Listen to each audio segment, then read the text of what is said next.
Hello everyone, my name is Pally and I'm an OG 2016 DVD nerd who mains Trapper and Bill, but I may also enjoy a wee bit of the singularity from time to time. You're probably wondering why it's taken me so long to release a new video, and truth be told, I'll be completely honest, I had some IRL stuff go on with the beautiful East Coast weather that can't seem to ever make up its mind, but I also had to make sure I was wording this video very, very carefully because I don't really script my videos. Today I'm going to be talking about something I've started to affectionately refer to as the Otzdarva Effect. And when I say I needed to word this carefully, what I mean is I need to make sure and make it clear to all of you right now that this isn't something exclusive to Otzdarva himself, and no part of this is his or any other content creator's fault, nor have they done anything wrong. Otz is just the biggest name and the most recognizable name in the community, and to be honest, the Otzdarva Effect just has a ring to it. But the truth is, this applies to every content creator or influencer with even a semi-sizable following. And yes, I am fully prepared for the comments section to be filled with nerds who didn't watch until the end of the video, tearing me into shreds, thinking I'm talking trash when I'm really not. Anyway, so what exactly is the Otzdarva Effect? Well, to be honest, it's just influencers being influencers. I know, what a crazy concept, but let me explain because it's more nuanced than that, and it can be seen as problematic by a lot of people. One common occurrence of the Otzdarva Effect is when a content creator says something or makes a video about something, and no matter how controversial their opinion is or how out of context their words were taken, all of a sudden nobody else is allowed to have a different opinion because my favorite content creator has a huge audience and everyone knows who they are, so they must be right. And do keep in mind, it's not the content creators that are saying this, it's some of the people that watch them. It's something that I call parroting. You'll be talking to someone on the absolute dumpster fire that is DBD Twitter, and the millisecond you show any sort of resistance or differing of opinions to anything they say, even in the most respectful way possible, they whip out the old, well, actually Otzdarva said, or, well, actually Hens said card, and just start metaphorically slapping you in the face with it like it's the raw fish of supreme superiority and justice. That's a nice mental image for you. In any case, we have all experienced this. Just the non-stop parroting from people who usually don't even understand the fundamentals of the conversation they're having, using a content creator's opinion as a seemingly bulletproof crux for their opinion being infinitely correct. The amount of times I've had survivors bring a map offering for Gideon's meatpacking plant when I'm sitting here trying to play Trapper, and if I so much as ask them why they brought the map offering or even dodge the map offering, to this day, 2 years later, I get told, well, Otz says it's a killer-sided map, when that's not actually what Otz even said. They strip away all the context just so they can be immune to any sort of criticism. I'll do you one better, and you'll probably laugh about this. Lately, I've had people come into my chat or my YouTube comments, and as a Trapper main, I talk about how low Trapper is on any killer tier list, which is actually an opinion I think is objectively correct, if anything, just because of how outdated his power is, just to tell me, well, I heard True Talent say Trapper is better than Huntress, so that's just false. And let me tell you, as someone who has spent the better part of 13,000 hours playing Trapper and doesn't have a shred of love for Huntress, not sorry. I'd love that to be true, but unfortunately, it just isn't. But of course, none of my experience or my knowledge means a damn thing because big content creators said otherwise. What it all boils down to is this. Creator has opinion and endless amounts of parrots hide behind that opinion like it's some sort of religion that can't possibly have any flaw.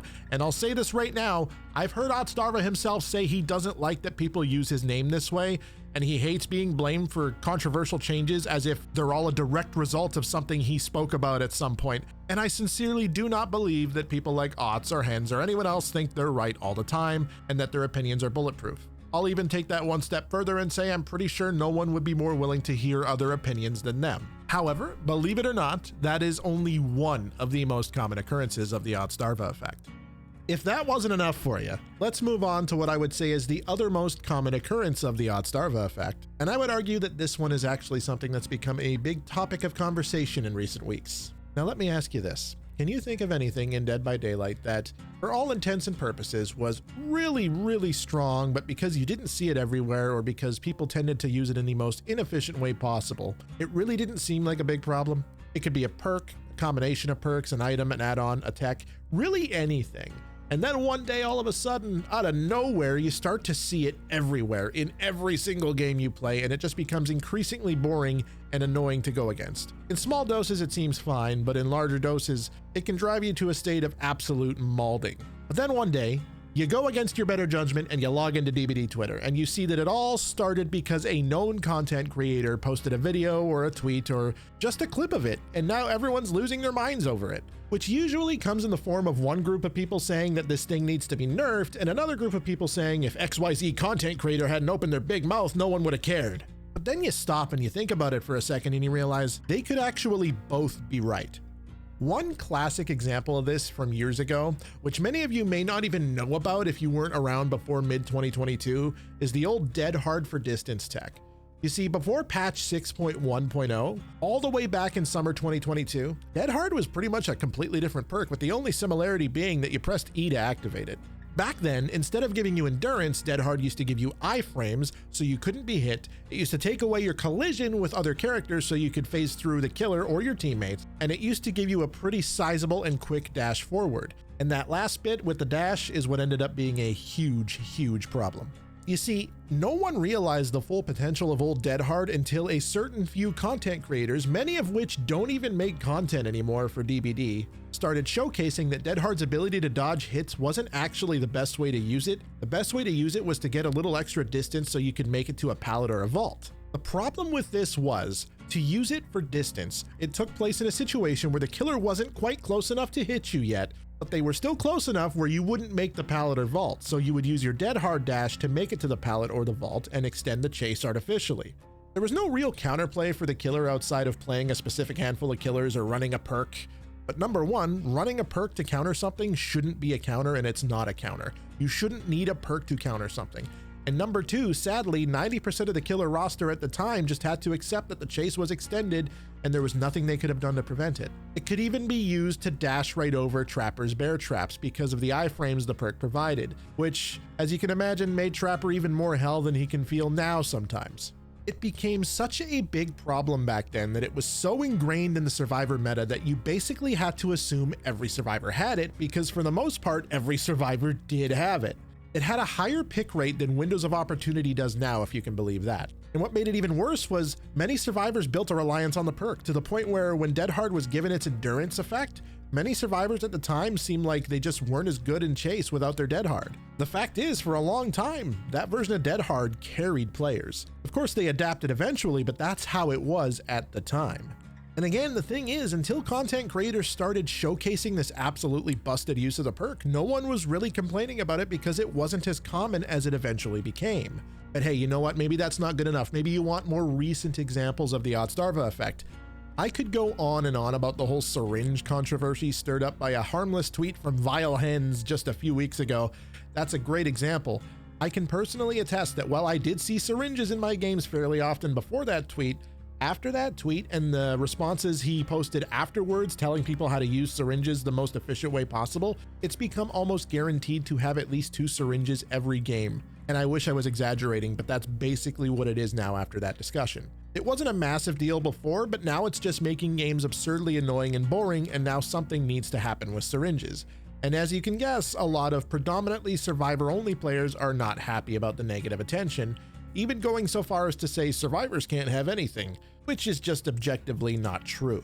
Another recent example I'll bring up is a video Hens published back in November showcasing the super fun perk combo of Finesse and Dramaturgy. And no, I'm not trying to target Hens, these are just 2 really recent examples. Hens wasn't the only one, of course, but he is one of the biggest ones, and to date the video has nearly 140,000 views, at least at the time of recording this. I really don't think it can be argued that the Dramaturgy meta kind of appeared out of nowhere. You literally never saw it before creators started talking about it all of a sudden. And then pairing it with Finesse, which is a combo you see in basically every game now, just makes for some of the most boring and uninteractive chases from the killer's point of view. And this perk combo has been receiving a lot of complaints lately, to the point where it's likely some balance changes will happen sometime soon. And hey, of course, it's not just things on the survivor side that have this issue. There have been plenty of times when a content creator has talked about a specific build killers could use, and all of a sudden it's everywhere. And a recent example of that would be Thrill of the Hunt right after its buff. It was absolutely everywhere after its buff. And a less recent example would be the Overbrine Eruption meta, also known as the Gen Kick meta. However, that's not to say that these content creators necessarily did anything wrong. It could even be argued that all they're doing is bringing attention to something that was already problematic and unhealthy, which adds urgency to behavior to make potential changes. The issue is some people take it too far, and it's not always that well-meaning. And there are times when the Otzdarva Effect comes into play in some of the most irresponsible ways possible from some content creators. And I will say this right now, none of the creators I've talked about so far, whether that be Otz, Hens, or anyone else, has done anything like what I'm about to talk about. The aforementioned creators have always been responsible. You see, every so often there will end up being a game-breaking bug or exploit in DBD, and rather than do the responsible thing and report it to behavior, some creators see the low-hanging fruit for low-effort content and just put it out there for everyone to see, even teaching them how to do it, which only serves to make people use and abuse these exploits. Now, you might want to make the argument that they're just trying to bring awareness to it, like the creators I spoke about earlier in this video, and no, just no. There is a clear difference between showcasing something that's insanely overpowered or unhealthy versus something that is basically cheating. I'll go ahead and give you a couple of the best examples of this happening over the years. Number one would be the wake up bug. This was a bug that occurred in 2019 when the perk wake up didn't just apply to exit gates. The bug in question caused the action speed bonus to apply to literally every objective-based action. Generators, healing, cleansing totems, everything. A flat speed bonus to all of it. It was absolutely broken, and wouldn't you know it, it was all over Twitter, it was all over YouTube, and everyone was using it because everyone was talking about it. Which is really funny because it's a perk that no one was using before this. Number two is one that most people are familiar with. Even if you weren't around back then, you've probably heard horror stories about it. And I'm talking about the Infinite Mend Legion. You see, around 6 years ago, there was a bug with Legion where if you ran both of his rare and very rare blade add-ons, it would basically create a situation for survivors where they'd have to spend an infinite amount of time mending. This bug was so busted, and because this was also a time before there was a kill switch in the game, so they couldn't just disable certain things, behavior was actually banning killer players for doing this. And rightfully so. It was absolutely ridiculous. Now tell me, what do all the exploits I just mentioned have in common? All of them were milked for low effort content, and as a consequence were abused by thousands of people to the point where you saw them every game until they were fixed, which in some cases took months, and in many cases, because this is before the kill switch was a thing in DBD, we just had to wait. And the crazy part is, these two examples weren't even the only ones. There was the breakdown bug, the flashlight and locker bug, the hook tech. I could go on and on about things that certain content creators have just irresponsibly made videos teaching people how to do that ruined the game for months on end for people. So this begs the question, aside from the nerds who teach people how to do exploits, which is never okay, is the Otzdarva Effect really a big problem? Are content creators indirectly ruining the game? Do they bring unnecessary attention to certain aspects of the game that become issues when they weren't issues before? You see, for me, it's a double-edged sword, because I think it could be argued that content creators at large can bring attention to certain things that otherwise wouldn't have been noticed on such a wide scale, and a lot of the time it ends up in things getting nerfed or changed in some way. But is it really a bad thing? I would almost say that content creators simply speed up something that was inevitably going to happen anyway in most cases. Because at the end of the day, they didn't figure out all of these techs and perk combos because they're content creators. They figured them out because they play the game just like everyone else. I'd also say that in most cases, just because people aren't aware of a tech or a perk combo, it doesn't mean it's healthy for the game. But I'm curious what you guys think. Do you think content creators ruin the game for everyone else? Do you think the Otzdarva Effect is a problem? Let me know in the comments below, because honestly, there's valid points that could be made for both sides of this. At the end of the day, if there was anything I want you to take away from this video, it's that while I do think the Otzdarva Effect is a real thing to a degree, people like Otz, Hens, or anyone else aren't doing anything wrong. Can they draw more attention to certain issues and indirectly change the balance of the game? Sure, but I don't think it's fair to blame them for the game's problems. And I'm not saying that because I'm also a content creator. I'm basically a nobody. I have no influence whatsoever on anyone anywhere. I just don't think it's fair to lay it all on them.